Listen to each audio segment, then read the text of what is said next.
Well, hello again. I am back with another guide to Final Fantasy XI, this time the quest I Can Hear a Rainbow. The requisite for this is level 30 plus. Now the first thing you're going to want to do is not be here for this particular part of the quest. The first part of the quest is obtaining a Carbuncle's Ruby from a leech mob. Now you can get these from poison leeches in the Buburimu Peninsula, bloodsuckers in the Torai Marai Canal. I butchered that for sure. You can get it from Acrophes and Quiffum. Now the drop rate's pretty low, so you're most likely to get it while doing other things, especially like leveling up out in possibly the Valkyrim Dunes on the leeches there, or Quiffum Island. If you're following any leveling guides, will take you through there and you'll be bopping those critters on the head quite a lot. Of course, Treasure Hunter, if you're on Thief, will greatly help. If you have people to help out with it, also greatly help. Once you have the Carbuncle's Ruby, you come here to Windurst Walls, all the way up at the top of the map at the House of the Hero. And you'll bring your Carbuncle's Ruby in your inventory to this door here and get a cutscene. Now, with the power of your magic rock, the voices in your head tell you to gather the 7 colors. Now, how do you do that? Well, you zone into an area with a weather effect actively going on. What does that mean?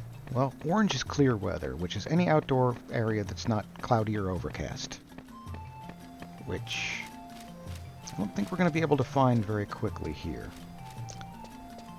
The other colors are yellow, which you can get very quickly in the Kronstadt Highlands, Taronga Canyon. Very common there. Very common in the eastern and western Altepa deserts. Common in the Saramog Champaign, the Valkyrim Dunes, and the Marifatid Mountains.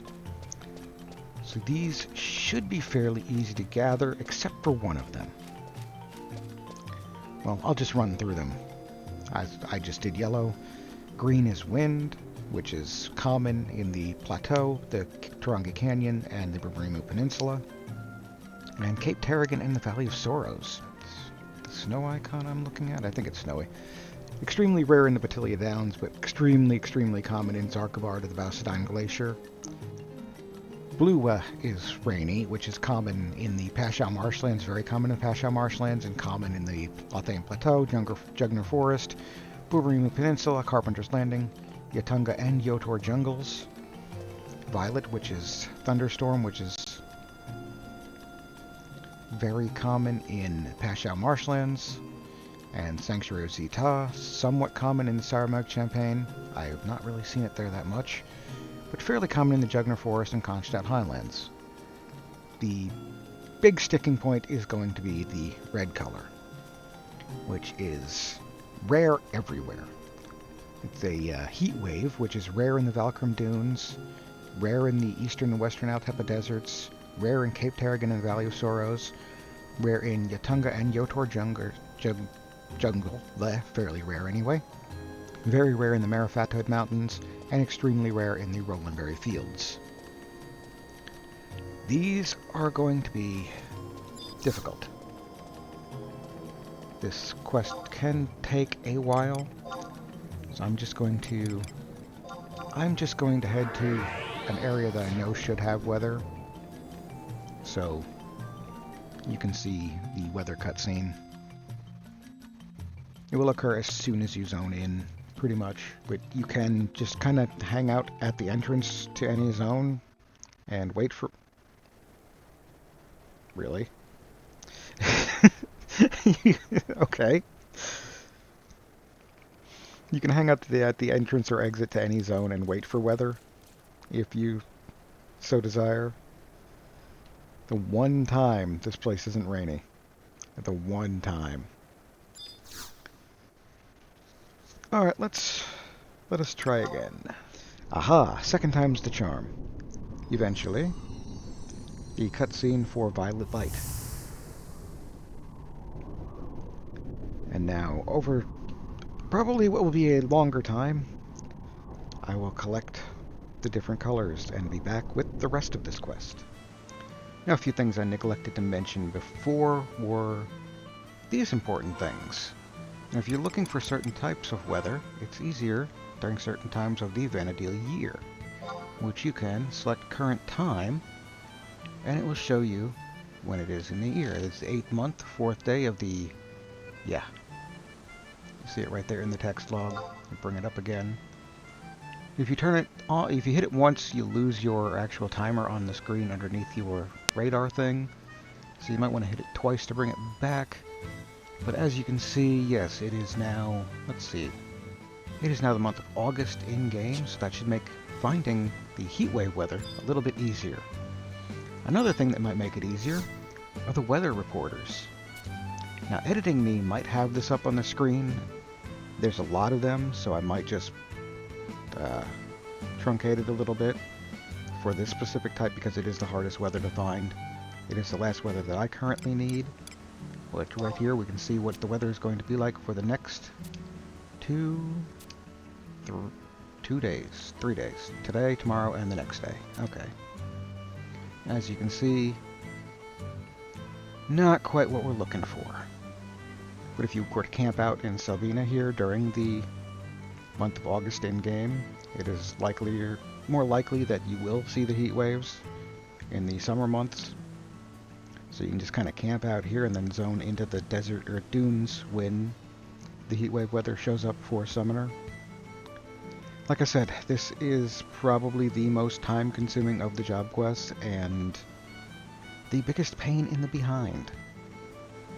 I shall digress and we shall move on to the next segment of the video. And I am back. I got lucky with the heatwave weather in the Valkyrie Dunes over the weekend while I was playing around with an alt.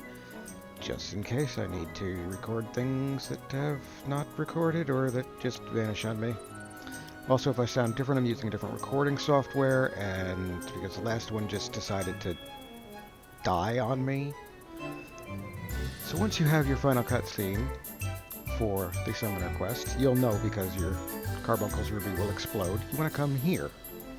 And this is the Lothane Plateau. You can see we're up here in this little nub over here at, what is it, G6?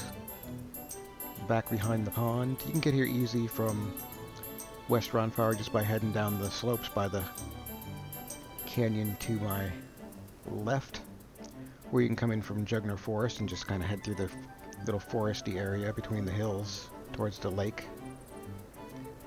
after the crag. Hello, cat on my head suddenly. Once you're here, you want to come to this spot here. And I believe you will need your ruby in your inventory for this one. I don't think you need it in your inventory for a lot of the other ones.